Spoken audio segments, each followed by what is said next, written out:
Just around the mountain is the famous Valley of the Kings.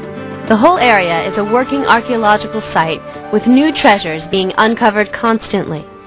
Dr. Madir agreed to give me a tour. Technically an Egyptologist. An Egyptologist. Yes. How long have you been involved in working in the Valley of the Kings? Well, in the main part of the valley, which we're in right now, I've been out here since 1972.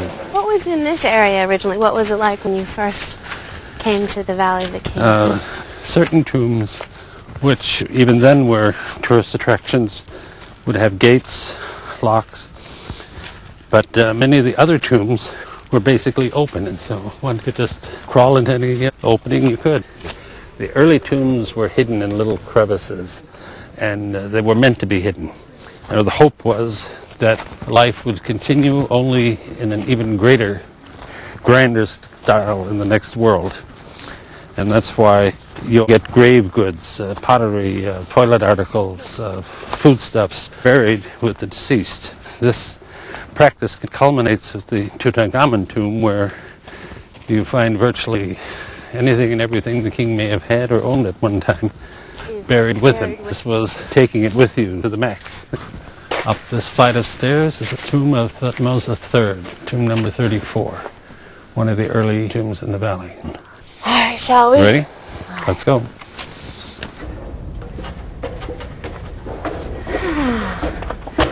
Here to the left is a very narrow entranceway. It's very severe. This is the tomb of Thutmose III, one of Egypt's most famous pharaohs, and a very unusual tomb. So when they were digging in here, they literally had to kind of carve out this entranceway? Yes, all cut from solid rock, and of course without modern tools and modern lighting. No, it gets warmer and warmer the more you descend into here. Wow. Now this is not the burial chamber yet, but here is first more or less fully decorated chamber, and you have essentially little stick figures. They're carrying, looks like an arrow, and they've got sun discs for heads. There are literally hundreds of these figures from the netherworld and connected with the constellations. Wow. Tombs are very narrow. Not meant for people my size. Really hot. And this now is the burial chamber.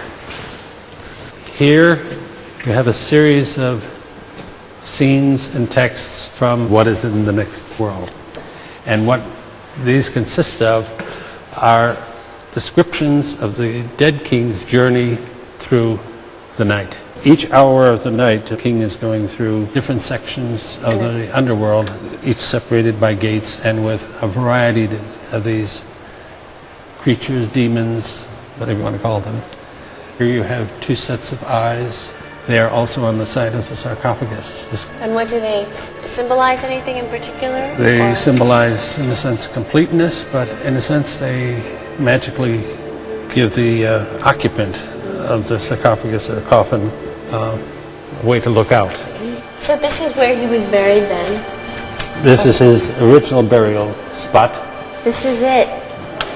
It looks like there's a hand inside. A vertical hand, can you see that? That's the goddess Nut. She is protecting. What's going on? What are they saying in all of the different... Will you read that for me? Can you? I'll try it. This is really easy.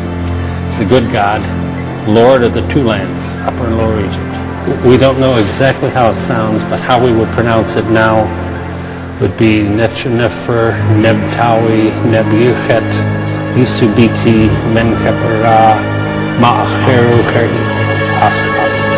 Wasi.